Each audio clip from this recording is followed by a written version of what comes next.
It's been great spending time here in Humboldt County with our friends Earl and Clyde, but time to get back on the road.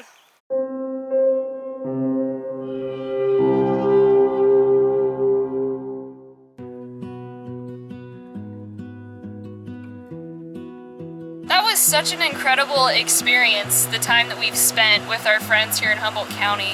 We're so grateful to Earl and Jerry and Kevin and Melanie for making us feel so welcome and giving us a peek at what that kind of life is like. And it was really special for me because the agricultural model that they use on their farm is something that I've really admired in a lot of the reading and research and things that I've done over the last few years.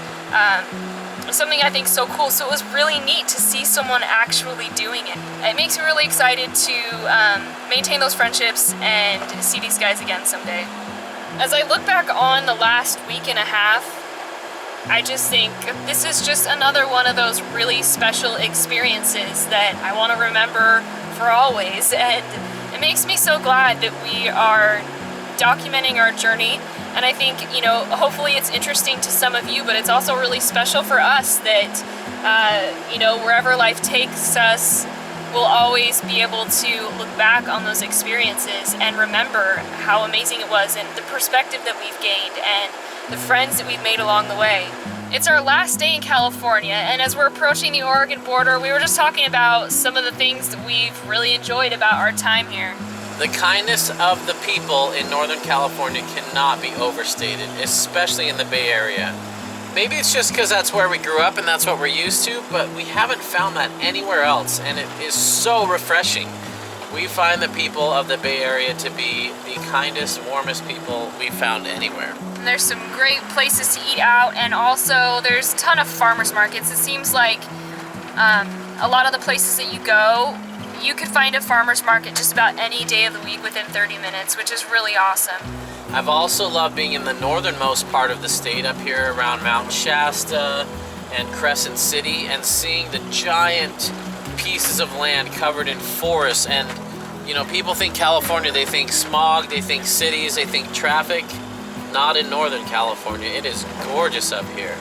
Also, the mountain bike trails here are incredible. They're like perfectly groomed. Cool jumps, lots of berms everywhere, cool stuff in the trees. Had a great time on those trails up here. People often assume that Northern California's oceans are as warm as Southern California's oceans, and they are not. There's some great surfing in Santa Cruz up north, but you need a wetsuit. You are not going to want to swim in the ocean here. It's freezing. But Northern California and Southern California has amazing weather. Cannot beat the weather here, which is probably one of the main reasons it's so expensive to live here. The climate is just incredible. Even when it's foggy, it's not like a depressing, cold, awful, gray morning. It burns off in a couple hours and opens up like this.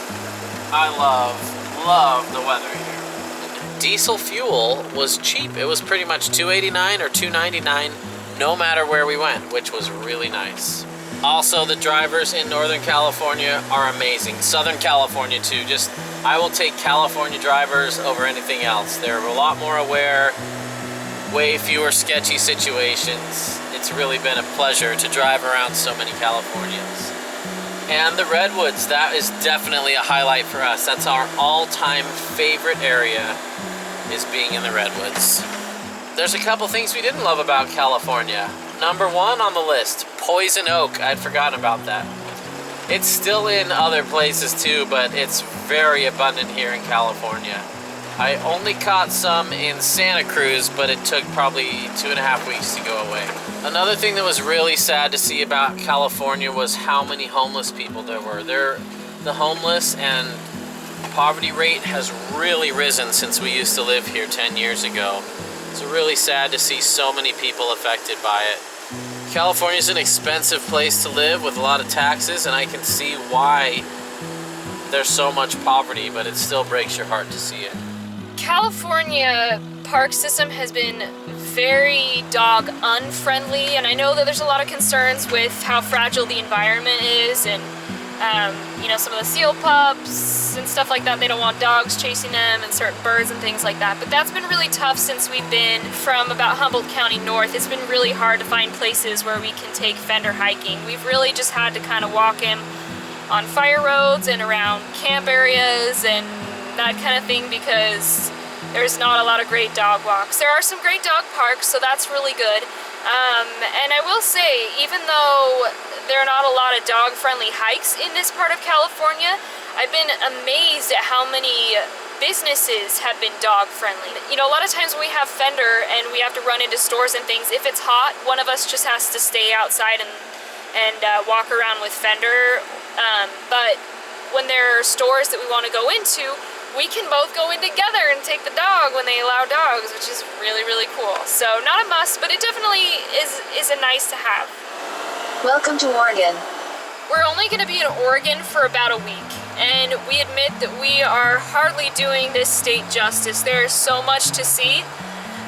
We decided with the limited time that we had, we're going to do some Central Oregon, but we definitely need to come back to do the Oregon coast and so much more. So we'll be spending some time in Oak Ridge and some time in Bend, both of which have some great mountain biking trails, and then we're gonna press on to Washington to spend some time with my family. I had forgotten that in Oregon they have to pump your fuel for you. I had a friend come here in his diesel truck, pulled up. Diesels make a very distinct sound compared to gas engines, and the attendant put gas in his tank instead of diesel. And it delayed their trip 3 days because it had to go to the mechanic, get the whole thing drained, get all the gas drained out, and put diesel back in. So, if you're traveling to Oregon, make sure they put the right fuel in your vehicle. We're watching him make sure he puts diesel in there. I could get used to getting my windshields cleaned every time I get fuel. That's not too bad. Super nice kid that filled us up. So we've been full-timing for almost a year now, and we just had the most negative experience we've had with the campground ever. It was so negative, it's comical, so we're going to share it with you. We need to fill up our freshwater tank so we can boondock tonight. When you go to an RV park, you can usually pay $10 or something just to fill your tank and leave. Well, we pull up, and before we even set foot out of the van to go talk to them, they're already ticked at us. Teresa walked over to him, talked to him, said, "Hey," and they're like, "We're closed." She said, "Okay, any chance I could fill up with some water and pay you for it before we leave?" And they said, "No." And so we got out, backed out, started getting out of there, and they're like, "Idiots." And and as we leave, we're about to leave our 1-star review on Google, and we started reading the other reviews, and they were classic. These reviews are almost as funny as reading the Haribo sugar-free gummy bear review on Amazon, which if you haven't read, you should read that too. It'll take 4 hours of your life away, but you'll be glad you did. Anyway, Teresa, tell them the details. We want you to have the same fun experience we did for the last half hour, reading these awful reviews and crazy stories that we would never believe, except that we've been there and we entirely believe every single review there. These people are crazy, and I can't believe they have a business inviting people to stay there when they treat people the way they do. Go read it. Teresa, give them the info. So it's Redwood Highway Campground in Wilderville, Oregon. And I'm going to link this in the description below. So we still don't know where we're going to be staying tonight. We're kind of winging it. We're hoping to find a rest stop. All we know is it's somewhere between here and Oak Ridge, and we're okay to stay at a campground too, but then we got to find a place to go to church tomorrow with the Airstream still attached because we have reservations tomorrow.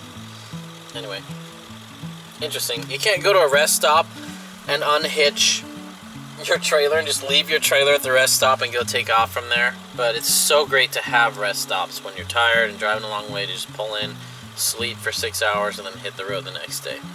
So let's see where we end up. Who knows?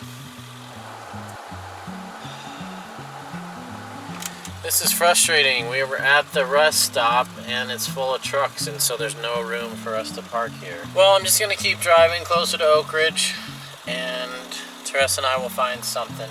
Kind of a bummer though. But that's okay. It's what, 8:15? I don't want to hang out here for 4 hours, 3 hours before we go to bed, so probably better to press on anyway. We're only about an hour away from Oak Ridge, where we have a reservation tomorrow. You are on the fastest route. You should reach your destination by 9:02 p.m. And we're on the fastest route, by the way.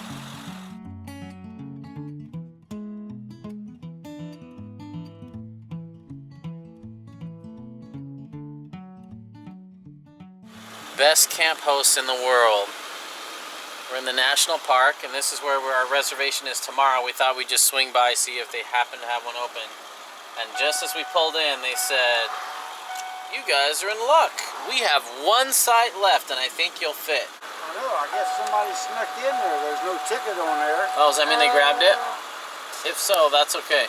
These camp hosts are the nicest. They called their supervisor and asked if they could get permission for us to park down by the boat dock in this camping area just for the night, and they'll only charge us $10. They totally did not have to do this. That is just super nice of them. They are amazing. They are going the extra mile over and over and over for us. We just thought we'd swing by to see if we could catch anything. I actually feel bad now for our lack of planning. We're definitely ready to trade our Airstream for a small one, so if any of you out there have a 25 SS International and you want a 30-footer, let us know. We could work out a trade. We could even keep the solar and lithium in there if you're interested. We love Sparky, but I think we're ready for something a little bit smaller. We'll see.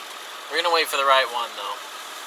What a strange day. I think we met the world's worst camp hosts and the world's best camp hosts all in one day.